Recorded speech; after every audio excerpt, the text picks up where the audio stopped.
10 വർഷത്തെ കാത്തിരിപ്പിന് ശേഷമാണ് കേരളത്തിൽ കോൺഗ്രസ് നേതൃത്വത്തിലുള്ള ഒരു മുന്നണി അധികാരത്തിൽ വരുന്നത്. കേന്ദ്രത്തിലാണെങ്കിൽ 2014 മുതൽ കോൺഗ്രസ് ഇതര സർക്കാരാണ് ഭരിക്കുന്നത്. ഏതാണ്ട് 12 വർഷമായിട്ട് കോൺഗ്രസ് ഇതര സർക്കാരാണ് കേന്ദ്രത്തിൽ ഭരിക്കുന്നത്. അപ്പം കോൺഗ്രസ്സുകാരെ സംബന്ധിച്ചിടത്തോളം കേരളത്തിലും അധികാരമില്ല, കേന്ദ്രത്തിലും അധികാരമില്ല എന്ന സ്ഥിതിയായിട്ട് 10 വർഷം കഴിഞ്ഞു. ഇപ്പോഴാണ് അവർക്ക് അധികാരം കിട്ടുന്നത്. ആ അധികാരം വേണ്ട വിധത്തിൽ വിനിയോഗിക്കുന്നതിന് പകരം ഇപ്പോൾ കോൺഗ്രസ്സുകാർ ചെയ്യുന്നത് പരസ്പരം തല്ലുകൂടുക എന്നുള്ള രീതിയിലേക്ക് കാര്യങ്ങൾക്ക് എത്തിയിരിക്കുന്നു. ആദ്യം ഇടതുപക്ഷത്തോടുള്ളൊരു വിരോധമുണ്ട്. പിണറായി വിജയന്റെ ധാർഷ്ട്യത്തോടും ധിക്കാരത്തോടുമുള്ളൊരു നെഗറ്റീവ് വോട്ട് എന്ന നിലയിലാണ് കേരളത്തിൽ UDF അധികാരത്തിൽ വന്നത്. അല്ലാതെ UDFന്റെ ഒരു നേതാക്കളുടെ മെച്ചം കൊണ്ടായിരുന്നില്ല. പക്ഷേ അങ്ങനെയൊരു അനുകൂലമായ ജനവികാരത്തെ പ്രയോജനപ്പെടുത്തി നല്ല കാര്യങ്ങളൊക്കെ ചെയ്യുന്നതിന് പകരം പരസ്പരം തല്ലുകൂടാനാണ് കേരളത്തിലെ കോൺഗ്രസ്സുകാർ ശ്രമിക്കുന്നത് എന്ന് പറഞ്ഞാൽ അത് പൂർണ്ണമായും ശരിയാണ്. കാരണം കേരളത്തിലെ മുഖ്യമന്ത്രി VD സതീശൻ, അദ്ദേഹത്തെ ഇപ്പോൾ എതിർക്കുന്നത് ആരാണ്? ആ കോൺഗ്രസിന്റെ വിദ്യാർത്ഥി സംഘടനയായ KSUവിന്റെ സംസ്ഥാന പ്രസിഡന്റ് അലോഷ്യസ് ആണ് എതിർക്കുന്നത്. എന്താണ് അദ്ദേഹം പറയുന്ന കാര്യം? അദ്ദേഹം പറയുന്നത് കേരളത്തിൽ ഹൈക്കോടതിയിലും മറ്റ് സ്ഥലങ്ങളിലൊക്കെ തന്നെ ഗവൺമെന്റ് പ്ലീഡർമാരെയും അഭിഭാഷകരെയൊക്കെ, സർക്കാർ അഭിഭാഷകരെയും പ്രോസിക്യൂട്ടർമാരെയൊക്കെ നിയമിക്കുന്ന സമയത്ത് തങ്ങളുടെ ആളുകളെ ആരെയും നിയമിച്ചിട്ടില്ല. അല്ലെങ്കിൽ ഈ പ്രസ്ഥാനത്തിന് വേണ്ടി തല്ലുകൊള്ളുകയും രക്തം ഒഴുക്കുകയും വിയർപ്പൊഴുക്കുകയൊക്കെ ചെയ്ത ആളുകളെ അവഗണിച്ചു. BJPക്കാരെയും CPMകാരെയൊക്കെ പാനലിലെടുത്തു എന്നുള്ളൊരു ആരോപണമാണ് അദ്ദേഹം ഉന്നയിക്കുന്നത്.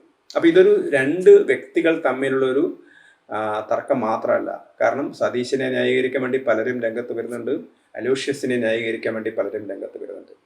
ഈ സമയത്ത് മറ്റൊരാൾ കൂടി രംഗത്ത് വന്നു, VM സുധീരൻ. അദ്ദേഹം ഉമ്മൻചാണ്ടിയുള്ള സമയത്ത് സർക്കാരിനെ പരമാവധി ബുദ്ധിമുട്ടിക്കാൻ ശ്രമിച്ച KPCC പ്രസിഡന്റാണ്. കാരണം താനൊരു നിഷ്പക്ഷനാണ്, അല്ലെങ്കിൽ ഒരു ആദർശവാദിയാണ് എന്നുള്ളൊരു ധാരണ ഉണ്ടാക്കിയെടുക്കാൻ വേണ്ടിയാണ് അദ്ദേഹം ചെയ്തത്. അന്ന് അദ്ദേഹം സപ്പോർട്ട് ചെയ്ത ആളാണ് VD സതീശൻ.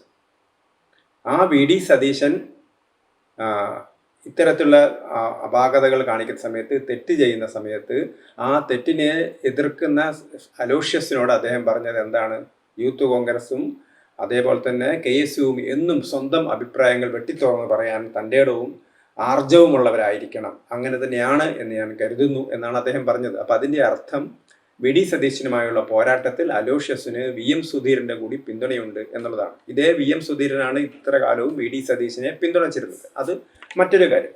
ഏതായാലും കോൺഗ്രസിനകത്തുള്ള ഈ ചേരിപ്പോര്, ചക്കളത്തി പോരാട്ടം എന്നൊക്കെ പറയും, അത് ഇന്നോ ഇന്നലെയോ തുടങ്ങിയതല്ല. പക്ഷെ അധികാരം കിട്ടിയ ദിവസം, കോൺഗ്രസിന് കേരളത്തിൽ അധികാരം കിട്ടിയ സമയത്ത്, UDFന് അധികാരം കിട്ടിയ സമയത്ത് അവരുടെ പാർട്ടിയിൽ ആരായിരിക്കണം നിയമസഭാ കക്ഷി നേതാവ്, അല്ലെങ്കിൽ ആരായിരിക്കണം മുഖ്യമന്ത്രി എന്ന് തീരുമാനിക്കുന്നതിനുള്ള തർക്കം, അത് ഏറ്റവും മാധ്യമങ്ങളിലൂടെയൊക്കെ അത് വലിച്ചഴക്കപ്പെട്ട് കോൺഗ്രസിന്റെ മുഖം തന്നെ വികൃതമാവുന്ന രീതിയിലേക്ക് കാര്യങ്ങൾ എത്തിയിരുന്നു.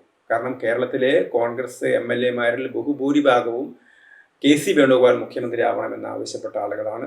അതേസമയത്ത് രമേശ് ചെന്നിത്തല കേരളത്തിലെ പ്രമുഖനായ കോൺഗ്രസ് നേതാവാണ്, AICC ജനറൽ സെക്രട്ടറി ആയിരുന്നു, കേരളത്തിൽ പ്രതിപക്ഷ നേതാവായിരുന്നു, KPCC പ്രസിഡന്റായിരുന്നു. അങ്ങനെയുള്ള രമേശ് ചെന്നിത്തലയെ മുഖ്യമന്ത്രിയാക്കണമെന്ന ആവശ്യം ഉയർന്നിരുന്നു. അതേപോലെ തന്നെ നിലവിൽ പ്രതിപക്ഷ നേതാവായിരുന്ന VD സതീശനെ മുഖ്യമന്ത്രിയാക്കണം എന്ന് ആവശ്യപ്പെട്ടിരുന്നു. അതിൽ VD സതീശന്റെ പിറകിൽ കേരളത്തിലെ മുസ്ലിം ലീഗ് ഉണ്ടായിരുന്നത് കൊണ്ട് മാത്രം രാഹുൽ ഗാന്ധിയും പ്രിയങ്ക ഗാന്ധിയും എല്ലാ ഗാന്ധിമാരും ഒക്കെ വിചാരിച്ചിട്ടും അവർക്ക് KC വേണുഗോപാലിനെ, കാരണം KC വേണുഗോപാൽ രാഹുൽ ഗാന്ധിയുടെ ഏറ്റവും അടുത്ത ആളാണ്. കോൺഗ്രസിന്റെ ദേശീയ തലത്തിൽ സംഘടനാ ചുമതലയുള്ള ജനറൽ സെക്രട്ടറിയാണ് അദ്ദേഹം. ഇടയ്ക്ക് പാർലമെന്റിൽ മത്സരിക്കും, ഇടയ്ക്ക് രാജ്യസഭയിലെത്തും, ലോകസഭയിലെത്തും. എന്തൊക്കെയാണോ കോൺഗ്രസിന് വേണ്ടി ചെയ്താൽ കൊടുക്കുക, കോൺഗ്രസിന് എന്തൊക്കെ ചെയ്യാൻ കഴിയുമോ അതൊക്കെ വേണുഗോപാലിന് അങ്ങോട്ടും കൊടുത്തു, ഇങ്ങോട്ടും കൊടുത്തു.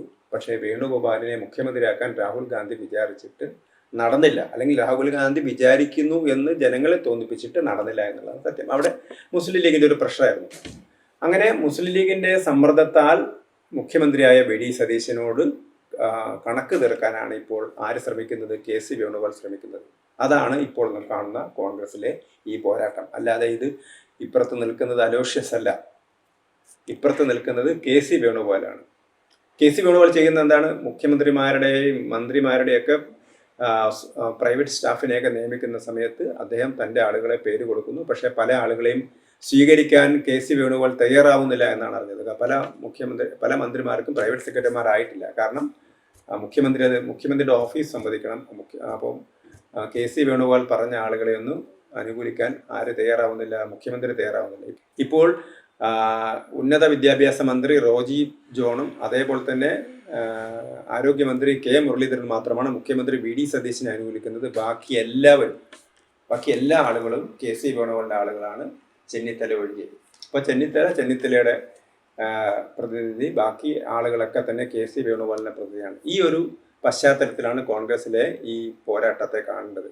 ഈ സമയത്ത് LDF നേതാവ് രാജീവ് മുൻമന്ത്രി, അദ്ദേഹം വലിയൊരു ചട്ടങ്ങളുടെ ഒരു കാര്യങ്ങളായിട്ട് വന്നിരുന്നു. അതായത് അഡ്വക്കേറ്റ് ജനറൽ കൊടുക്കാത്ത പേര് KPCC പ്രസിഡന്റോ അല്ലെങ്കിൽ പാർട്ടിക്കാർ കൊടുത്ത പേരിനനുസരിച്ച് ചെയ്യുന്നത് ചട്ടവിരുദ്ധമാണ് എന്നൊക്കെ പറഞ്ഞിരുന്നു. ഇപ്പോൾ ഈ അഡ്വക്കേറ്റ് ജനറലിന് CPM ഭരണകാലത്ത് എവിടുന്നാണ് പേര് കിട്ടിയത്? എല്ലാം പാർട്ടി കൊടുത്ത പേരുകളാണ്. അതുകൊണ്ടാണ് ഇടതുപക്ഷ ജനാധിപത്യ മുന്നണിയിൽപ്പെട്ട ആളുകൾക്ക് മാത്രമാണ് അഭിഭാഷകർ, അത് പ്രോസിക്യൂട്ടർ ആയാലും അതേപോലെ തന്നെ ഗവൺമെന്റ് പ്ലീഡർ ആയാലും ഒക്കെ തന്നെ നിയമനം നൽകിയത്. ഇപ്പോൾ ഒരു ഗീതാകുമാരിയുടെ കാര്യം കണ്ടില്ലേ? അതായത് പ്രതിപക്ഷ നേതാവ് പിണറായി വിജയന്റെ വീട്ടിൽ ED റെയ്ഡ് നടത്തിയ സമയത്ത് ആ ED ഉദ്യോഗസ്ഥരെ തടഞ്ഞതിന്, അവരെ മർദ്ദിച്ചതിന്, അവരുടെ കാർ ആക്രമിച്ചതിന് ജയിലിലായ ആളെക്ക് ജാമ്യം കൊടുക്കാനാണ് നമ്മുടെ പ്രോസിക്യൂട്ടർ പറഞ്ഞത്. അപ്പം അത് CPM ഭരണകാലത്ത് അവർ നിയോഗിച്ചുകൊണ്ടാണ്. അവർ കോൺഗ്രസ് ഭരണകാലത്ത് തന്നെ അവർ സർക്കാരിൻ്റെ നിലപാടിന് വിരുദ്ധമായിട്ട്, പോലീസിൻ്റെ നിലപാടിന് വിരുദ്ധമായിട്ട് കോടതിയിൽ പറയുന്നു. ഇതാണ് ഈ സംവിധാനങ്ങളിലേക്ക് ഒരു പോക്ക്. അപ്പം കോൺഗ്രസും സ്വാഭാവികമായിട്ടും ചെയ്യുന്നത് കോൺഗ്രസ്സുകാരെ ആളുകളെ കേട്ടുക എന്നുള്ളതാണ്. ഇവിടെ കോൺഗ്രസ്സുകാരായ ആളെ കയറ്റാതെ BJPക്കാരെയും CPMകാരെയൊക്കെ പ്രോസിക്യൂട്ടർമാരാക്കി എന്നുള്ളതാണ് അലോഷ്യസിൻ്റെ ആരോപണം. അലോഷ്യസിനെ കാണാൻ മുഖ്യമന്ത്രി വിസമ്മതിച്ചു, അപ്പോയിൻമെൻറ്റ് കൊടുത്തില്ല. അതേസമയത്ത് തേവര സേക്രഡ് ഹാർട്ട് കോളേജിലെ ഒരു ചടങ്ങിൽ പങ്കെടുക്കാൻ എത്തിയ സമയത്ത് അദ്ദേഹത്തെ കണ്ടിട്ട് മൈൻഡ് ചെയ്തില്ല. അലോഷ്യസിനെ കണ്ടിട്ട് മുഖ്യമന്ത്രി മൈൻഡ് ചെയ്തില്ല. പകരം പഴയ അദ്ദേഹത്തിൻ്റെ സുഹൃത്തുക്കളോടൊക്കെ സംസാരിച്ചു എന്നൊക്കെയാണ് പറഞ്ഞത്. ഒടുവിൽ മുഖ്യമന്ത്രിയുടെ ഓഫീസ് ഒരു വിശദീകരണക്കുറിപ്പൊക്കെ ഇറക്കി. അപ്പോൾ ഇത്ര രീതിയിലേക്ക് കാര്യങ്ങൾ വഷളായിക്കൊണ്ടിരിക്കുകയാണ് കേരളത്തിലെ കോൺഗ്രസിൻ്റെ കാര്യം. ഇത് ഒരു മന്ത്രിയുടെ കാര്യത്തിൽ മാത്രമല്ല, നിരവധി മന്ത്രിമാരുടെയും ഭരണാധികാരങ്ങളുമായിട്ട് ബന്ധപ്പെട്ട മറ്റൊരുപാട് കാര്യങ്ങൾക്കകത്ത് കോൺഗ്രസിനകത്ത് ഈ ഒരു പോരാട്ടം, ഇത് ഭരണം കിട്ടിയിട്ട് കുറച്ച് ദിവസങ്ങളായിട്ടേ ഉള്ളൂ. അപ്പം ഭരണം കിട്ടി കുറച്ച് ദിവസങ്ങളാകുമ്പോഴേക്ക് തന്നെ കോൺഗ്രസിൻ്റെ ഗ്രൂപ്പ് പോര് ഇനി എത്രത്തോളം കേരളത്തിലെ ജനങ്ങൾ ഇത് കാണേണ്ടി വരും. അപ്പം CPM ആണെങ്കിൽ പരസ്പരം CPMനകത്ത് ഗ്രൂപ്പ് പോരാണ്, ഇടതുപക്ഷ ജനാധിപത്യ മുന്നണിക്കകത്ത് CPMഉം CPIയും തമ്മിൽ തർക്കമാണ്. അപ്പം ഈ സമയത്തൊക്കെ വളരെ നന്നായിട്ട് സംസ്ഥാന സർക്കാരിനെതിരെ ഫലപ്രദമായിട്ട് പ്രവർത്തിക്കാൻ കഴിയുമായിരുന്ന LDFന് അത് കഴിയുന്നില്ല. മറുവശത്താണെങ്കിൽ ആ LDFലെ ദൗർബല്യമാണ് ഇപ്പോൾ കോൺഗ്രസിനെ നിലനിർത്തുന്നത്, ഭരണത്തെ നിലനിർത്തുന്നത്. അല്ലെങ്കിൽ അത്രയും രൂക്ഷമായ പ്രതിസന്ധിയിലേക്കാണ് കേരളത്തിലെ കോൺഗ്രസ് പോകുന്നത്. കോൺഗ്രസിന്റെ വിദ്യാർത്ഥി വിഭാഗമായ KSUവിന്റെ സംസ്ഥാന പ്രസിഡന്റിന് മുഖ്യമന്ത്രിക്കെതിരെ തിരിയുന്നു. അതുപോലെ തന്നെ മുഖ്യമന്ത്രിക്കെതിരെ കോൺഗ്രസിലെ നേതാക്കളൊക്കെ തന്നെ പ്രതികരിക്കുന്നു.